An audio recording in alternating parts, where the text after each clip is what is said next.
Welcome again to Lakeshore Focus, a weekly show highlighting the key issues, significant events, and interesting people in our region. I'm Keith Kirkpatrick. Gary, Indiana is a city with a rich history that has experienced high highs and low lows. As the people of Gary continue to work to rebuild and revitalize the city they love, the woman at the helm is one who has never forgotten Gary's potential and how truly special her hometown is. Meet Mayor Karen Freeman-Wilson. I really shouldn't say meet, because probably you know just about everybody, don't you? Well, not everybody, but I know quite a few people. I think you're one of those kind of celebrities in our region. Where you go, people are like, there's the mayor, right? Oh, I don't know about celebrity, Keith. That takes it a little far. You think so? And you always look so nice. I just have to Thank compliment you on how good you look. So tell me, you've now been in office, I think, 2.5 years, Yes. maybe a little longer. Yeah, a little bit longer, about 2 years, 9 months, but who's counting? How many days? Should we even ask that? Oh, no, not yet. So what's the best thing that has happened to you since you took office? Well, I think the best thing is that people's expectations have been raised. Now, that can be a double-edged sword because certainly when your expectations are raised, then you expect more and people have to deliver more. But from the employees who have been with the city 10, 20, or 30 years to residents who have lived in the city for an extended period of time, I talk to them and refer to them as legacy residents. And even people who have done business with the city in the past and have made a decision to come back, we find that they expect more from Gary, and we deliver it. So for you personally, what has been the feeling, or in this 2 years, 9 months period, what have you felt you've kind of gained from this experience? Well, you know, it's a sense of really that we're doing what we said we would do. Let's start with the Sheraton. One of the goals that I had, that our team had when we came in, was to demolish the Sheraton. Now, of course, I thought I might be able to get it done for free. That didn't happen, and it certainly didn't happen as quickly as we had anticipated or had hoped. But it is happening now. It is going to get done, and that is something that we can point to and say, mission accomplished. I've heard you talk about that several times. I mean, is that why that's so important? Because it's a really tangible check off the list? Well, it's tangible and important for a variety of reasons. One is that it is an eyesore. It is an eyesore in the center of the city, right next to not only City Hall, but the county building, one of the historic structures at the 504 Broadway building, which is the Gary State Bank building. So to have that eyesore so visible from the Indiana Toll Road for those who may not even stop to come into Gary because they see, well, look at this hotel that's been here for 30 years. We are not interested in finding out what else is in that city because we can see this hotel from the highway. So it's huge. Sure it is. Yeah. So it must give you great satisfaction to see that thing coming down. Well, it's a sense of satisfaction. It's a sense of looking forward to having a new look in our downtown community. It's a sense that we'll have an opportunity to develop on that site, or at least to look at some options that we may have, and the realization that this will change the entire look of our downtown community. So do you feel like in this 2.5 years plus, you're as far along as you would like to be, or are you way behind where you want to be? You know, we can never move fast enough for my satisfaction, and that's You like to move fast. I've seen it. You know, I drive. You know, when I drive a little faster than most. Hopefully, the police officers yeah, are listening to yeah, this, right? that's why I kind of hesitated about that. But my point is that there are so many things that need to be done, and we all recognize those things, and you want to get them done because you know how important they are. So on the one hand, it's the Sheraton. On the another hand, it's demolition of many of the vacancies. On another, it's the development of places like University Park, like our lakefront, On another, it's really making things easy for business. And of course, the big economic development tool centers around transportation. And at the center of that, of course, is the airport. So in all you've done there, do you feel like the people in the community still really support what you're doing at this point? I mean, because I know there seems to be a lot of factions in Gary from time to time, particularly when the campaigns run, right? It's like the city divides down. So do you feel like you've got this critical mass behind you, or is there still a number of detractors who are like, I don't like what the mayor's doing? I think that I absolutely have been very fortunate to have the vast majority of citizens who are supportive, and I appreciate that support. When I go to the grocery store, when I go out on outings with my family, when I am looking in the community and attending community events, people are pleased. What's your detractors' greatest criticism of you at this point?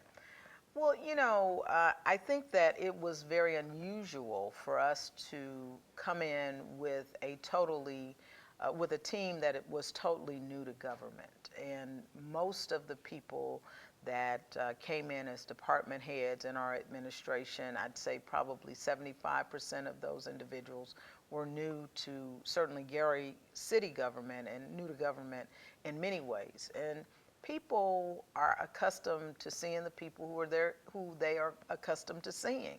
And so whenever there's a change, there must be something wrong with it. There must be a reason why I should be suspicious.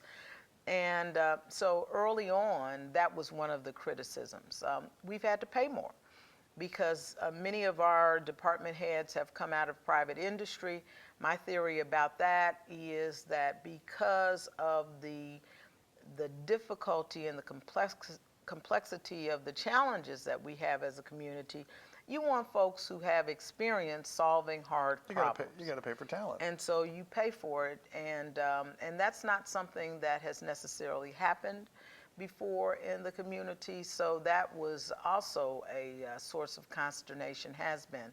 But by and large, people are supportive, and they're excited, which is, I think, more important than even the support, to have a level of excitement in the community. Yeah, you have put together really a very strong team. I'm reminded of John F. Kennedy, you know, putting the best and brightest together. He was one of the first presidents who kind of got that credit for it. And you as a mayor have tried to bring kind of the best and brightest in. What were you looking for in some of those people when you brought them in? I was looking for certainly talent, that they had the educational background, that they had the experience.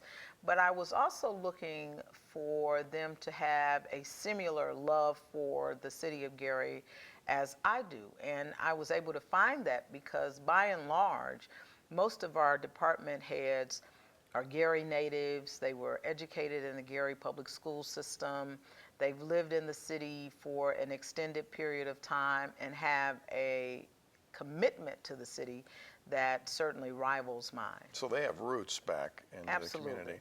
So is the team that you put together still pretty much together? Have you lost anybody? Or? There have been a couple of folks who've chosen to move on, but by and large, the team is still intact. You find that towards the end of the first term, people make decisions to do other things, and I anticipate that may happen as we move closer to the end of our first 4 years. But, you know, folks are working hard. They work hard every day, and we work together. We have a lot of fun. As hard as we work, we have a lot of fun as a team.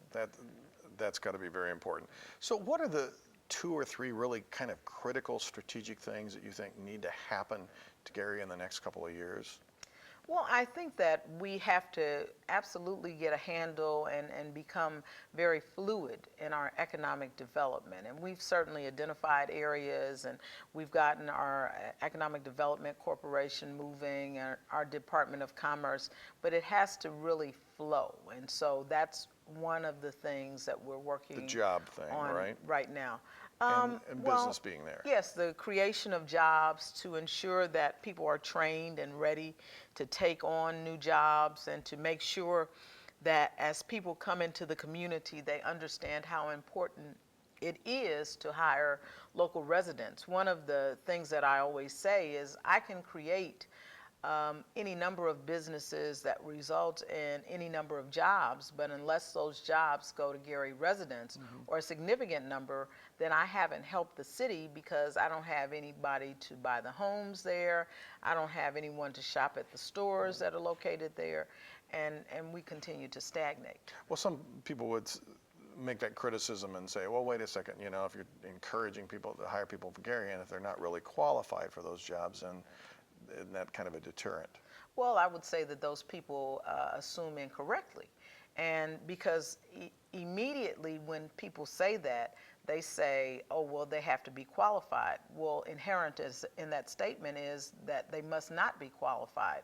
And, you know, whether you're in Hammond or in Valparaiso or in any other community, the assumption is that you will hire people, if you're a business person, who can do the job, who are qualified. Now, in our city, because of our challenges historically with education and poverty, it may require additional training, but I would never, as someone who owned a small business, I would never ask anyone to hire someone just because of their residency without making sure that they are able to do a job, whatever that job is. Yeah, you know, the criticism that often comes of Gary is, you know, look kind of at the mess it's in. Is there a short answer from you if somebody says, how do we get to this point in Gary?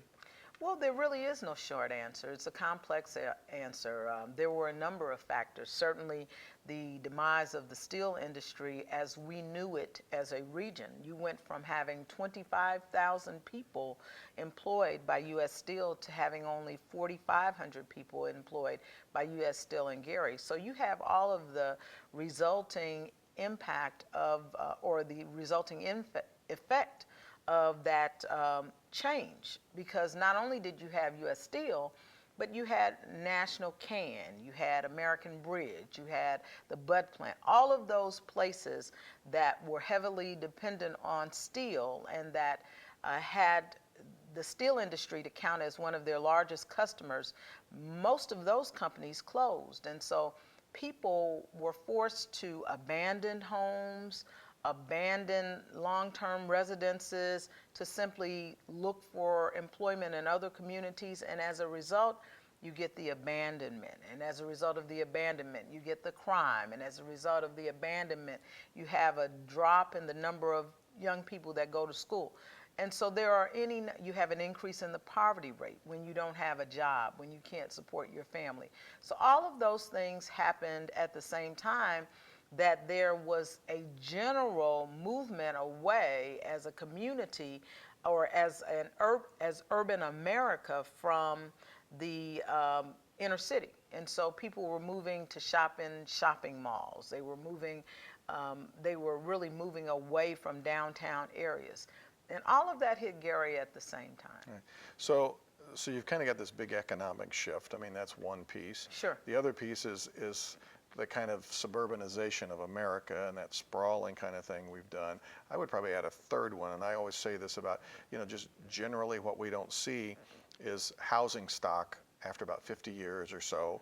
Any place is at that point where it starts, if people don't really take care of things, sure, and if you get the extra abandonment, then you've got an even more complex problem. So I think that was a third piece, don't you think? Well, I think that that's still attached to the economic shift, because Gary has some of the most sturdy, most beautiful older homes. I mean, you know, there were Frank Lloyd Wright homes and all kinds of historic structures. The buildings along Fifth Avenue boast some of the most beautiful architecture in the world. And those buildings are still standing strong. But you're right, if you can't take care of them, again, the economics, then it creates a problem. And you've got to have the income to do it, and even if you've got that really good job or that kind of medium job, it's tough. Let's talk a little bit about the federal government through some initiatives has really been stepping in and providing some resources to you. It looks like I mean, that may really be a very key factor in this whole direction you're going. How do you feel about that? Well, I think it's important to manage help wherever it comes from. So whether it's the federal government, whether it's the state government, whether it's private industry, whether it's the university community, and we've been very fortunate to have help from all of those sectors. But, you don't want to become overly reliant on any one source of assistance. Quite frankly, that's what happened to us in the 60s in Gary's heyday. We became too reliant on one industry. That industry was steel. And so not only are we looking to diversify in terms of industry, we're looking to diversify in terms of help. And so a lot of the help that we're receiving from the federal government is really to leverage non-monetary resources. Now, don't get me wrong, money is good. In fact, we're using about $1.5 million in federal dollars from a variety of sources to demolish the Sheraton. But we're also using the technical assistance from the federal government. We're also using, as a result of our Strong Cities, Strong Communities designation, the ability to have people embedded in City Hall. How do you manage that process if I'm the guy holding the bag of gold here and saying, hey, look what I've got for you?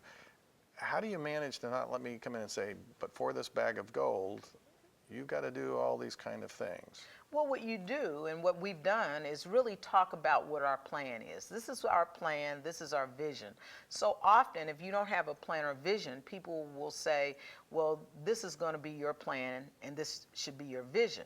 Well, if we have a plan and vision that makes sense to the majority of our team and someone wants to come in and change that, then we reject that help. I mean, because it really isn't help after all. If you're saying that you want to advance your agenda, you're not coming to help us, but you're just coming to advance your agenda and use us in the process. So how do you articulate your vision? Again, the short version of that. What is your vision for the city? Well, it's to create a city where it is easy and you're anxious and excited to live, work, and play. And so you have a place where you feel safe living. You have a place where you can get a job with very good income. And of course, you have a place that you can engage in recreation, whatever your choice of recreation is. So can that be done in 6 more years? And I guess I'm assuming there's going to be another run for mayor, and you're going to try to do this in an 8-year period. Is that a big assumption? We can certainly set the course, and that is fair to say. So do you think you can get there in that 6 years? I don't know that we'll get to 5.5 actually. I don't know that we'll get to everything, but I absolutely believe that we can establish a course that puts Gary on track so that in 10 years, you will think of Gary as the place to live, work, and play. Is there one thing that you think would just absolutely cripple you if it happened right now? If you could just prevent it, what would that be? Absolutely. There is nothing, in my estimation, that would cripple us because, again, it's a team effort. So one person doesn't stop the process or progress. It is progress from a variety of sources and a variety of ways. And so it's transportation. It's not just the airport. It's not just the development of transit-oriented development. It's not just the lakefront. It's not just the university partnership. So all of those things go into the formula for making Gary that place. And no one thing will stop that. So I'm hearing kind of this message of nothing's going to stop us. Absolutely. That's the attitude that we take into City Hall every day. That's the attitude that you see in people who are not just city workers, but those who support our efforts. And it's something that allows us to continue to put one foot in front of the other. We're getting really close to the end here, but what keeps you going? Because, I mean, this could just wear out an average person, or maybe even just a real person. I think sometimes you got a cape on behind you. Definitely What no keeps you cake going? there. What keeps you going? You know, the ability and the opportunity, and I think I can say this for our team, this keeps them going. The ability and opportunity to do good things for your parents, for your relatives, for your neighbors that you grew up with, for your former teachers. You feel this deep inside. For your church members, absolutely. The opportunity to make a difference for people that have made a difference for you. We're down to about a half a minute, so I asked you this 2 years ago, if I could just give you kind of one wish and grant you one wish of anything you could change, what would you change? It would be to speed up the restoration of hope. So many people in our city lost hope because there were promises that weren't kept. So we're keeping promises now, but people are still skeptical. They say, yeah, you paved the streets, but you didn't pave this street. I'm like, yeah, but you know, we had limited resources, so we paved quite a few streets. And so to really have people take a look at what is being done as opposed to looking at what isn't being done. And hang on to that hope. Absolutely. Well, I think you radiate that hope, Karen, that's for sure. And I really applaud what you're doing. A lot of people are rooting for you to be successful, so keep at it. Thank you. Thank you so much, Keith. Thanks for being here. It's great to be here as always.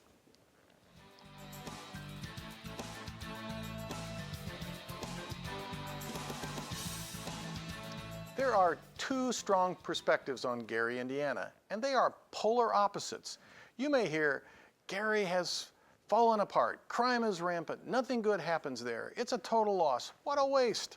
On the other hand, some will say, Gary has great potential, is the hub of Northwest Indiana. There is such opportunity, open land, infrastructure, major highways and railways. I choose to adhere to the second view, and let me tell you why. Most regions of this country are anchored by a major city. Our region is recognized with Gary at our core because of its historical significance, location, past glory, and size. One might say most of those are gone, yet we as a region are still identified by that most recognized name, Gary. Like the kid who gets labeled as a problem, he remains a problem until someone or a group of someones focus on that kid in a positive way. Let's stop thinking badly of Gary, pointing out all the flaws and failure. We must emphasize the good, the strengths, the attributes. We can start with the people. I have spent quite a bit of time in Gary and was employed at IUN for 8 years. I can say without reservation, I have met the most wonderful, caring, dedicated people one could ever meet, living and working in Gary. Gary has a significant airport, transportation network, a lakeshore, major industries, space for growth, beautiful old homes, cultural programs, a strong faith community. I could go on. We Americans have always rooted for the underdog, cheered those who have overcome great obstacles, applauded the rags to riches story. Gary is our opportunity for a turnaround. The change effort must derive from within that community, but we can be the supporters, the partners, the champions, the ones who believe that it can be done. We must talk about Gary in positive ways and believe in the possibilities. Expect greatness. Gary is at our core, part of this region's foundation. We must see it succeed, for as Gary goes, so goes the region. Thanks for the comments and emails that you've been sending. Your thoughts about this program and what is happening in our communities are very important to us at Lakeshore Public Television. You can reach us at the email address and the website, which are listed on your screen. Join us next week for another Lakeshore Focus. I'm Keith Kirkpatrick saying, make a positive difference in our world today.